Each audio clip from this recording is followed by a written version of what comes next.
pessoal, tudo bem? Eu sou o professor Adriano Regis e no vídeo de hoje eu vou trabalhar alguns conceitos de geometria. Vamos começar aqui. Conceito de geometria, né? Conceitos básicos de geometria. O primeiro conceito básico que eu vou trabalhar é o ponto. O ponto, ele não existe definição específica para ponto. Mas a representação dele, eu represento um ponto por letras maiúsculas do nosso alfabeto. Pode ser A, B, C, M, qualquer letra do nosso alfabeto, só que tem que ser maiúscula. Exemplos de ponto no nosso dia a dia. Uma estrela no céu. Dá ideia de ponto. Outro, a cabeça de um alfinete. A cabeça de um alfinete dá ideia de ponto. A reta é outro conceito básico de geometria. A reta é um conjunto infinito de pontos, pessoal. Ó, a reta, né? Tá aqui a reta. Ela é infinita tanto para cima como para baixo, no caso aqui, né? Se for horizontal, é infinito para a direita ou para a esquerda. Nós representamos com letras minúsculas do nosso alfabeto. Pode ser a reta R, a reta S, a reta T, a reta M, tem que ser minúscula. Exemplo de reta no nosso dia a dia. As cordas de um piano. Ela dá uma ideia de retas, né? Uma estrada retilínea. Olha aqui, dá a ideia de reta. E outros mais, né? Um outro conceito, gente, é o plano. O plano é um conjunto infinito de retas. Essas retas são bem unidas que você não consegue enxergá-las. Você só vê o plano. Nós representamos o plano, né? Aqui. Uma maneira comum de representar. Isso aqui é infinito, para a direita, para cima, para baixo, para o lado. Nós representamos por letras do alfabeto grego. Aqui eu botei alfa, pode ser beta, pode ser pi, pode ser qualquer letra grega. Exemplos de plano no nosso dia a dia. A superfície de um lago. Isso aqui. É um plano.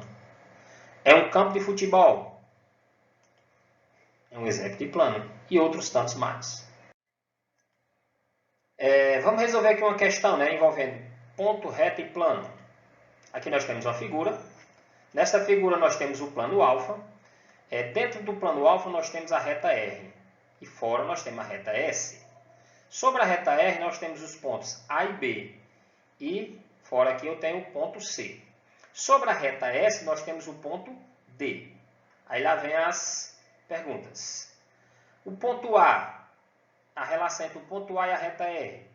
Quando eu estou relacionando ponto e reta, gente, a gente usa pertence e não pertence. Então eu posso concluir que A pertence à reta R, porque A está sobre a reta. Ponto C e reta R. Se é ponto e reta, eu uso pertence e não pertence. O ponto C não pertence à reta R, né? Porque ele não está sobre a reta. O ponto D e a reta S. Observe que o ponto D está sobre a reta S. Ou seja, D pertence a S. Agora vamos relacionar reta com plano. Quando eu relaciono reta com plano, eu uso está contido e não está contido. A reta R e o plano alfa. A reta R está dentro do plano alfa. Então, R está contido em alfa. E S alfa? Observe que S está fora do plano, né? Então, S não está contido no plano alfa. Essa foi uma questão de aprofundamento. Agora vamos falar de reta, semirreta e segmento de reta. Tá certo? A gente já viu que reta é um conjunto de pontos, né? Um conjunto de pontos que não tem começo e nem fim. Ele é infinito tanto para a direita como para a esquerda, né? Aqui nós temos um exemplo de reta, né? Aqui nós temos a reta. Sobre esta reta nós temos os pontos A e B. Uma maneira de representar a reta é pegar dois pontos sobre ela, os pontos A e B, e botar uma reta em cima, né? Infinita para os dois lados. Agora, o que é uma semirreta, gente? Uma semirreta é uma parte da reta. Ela tem começo, mas não tem fim. Por exemplo, tá aqui. Nós pegamos essa reta e tiramos só uma parte dela. Eu cortei essa parte aqui. Então, nós ficamos com a semirreta. O começo da semirreta é o ponto A, é chamado de origem. E ela é infinita para a direita. Então, a maneira de representar isso aqui é a semirreta AB com a seta começando no A e indo para o infinito, passando por B. Outra situação é, nós temos a semirreta BA. Eu cortei agora aqui, ó. Então a semirreta começa em B, passa por A e vai para o infinito. Então nós temos a reta BA. A origem é B.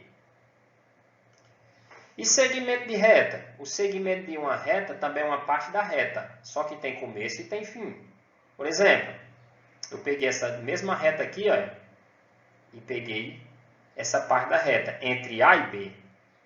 Então ela começa no A e termina no B. Ou então começa no B e termina no A. Ou seja, ela tem começo e tem fim. Então tem um segmento AB. Agora vamos falar só de segmentos. Existem 3 tipos de segmentos: segmentos colineares, segmentos consecutivos e segmentos adjacentes. Vamos ver cada um deles. Segmentos colineares. Ó. Colineares vem de linha, quando eles estão sobre a mesma linha, ou seja, sobre a mesma reta. Aqui um exemplo. Aqui eu tenho a reta R e sobre a reta eu tenho os pontos A, B, C, D. Aí aqui, ó, se eu pegar qualquer segmento aqui em cima, ó, o segmento AB e o segmento BC, eles estão sobre a mesma reta. Ou seja, eles são colineares. O segmento AC e o segmento BD, eles estão sobre a mesma reta. Agora, os segmentos consecutivos. Ele, quando eles possuem uma extremidade comum, não é obrigado a estar na mesma reta, não. Está aqui a figura, observe que é um zigue-zague. Se eu pegar o segmento AB e o segmento BC, observe que o ponto B é comum aos 2 segmentos, então eles são consecutivos.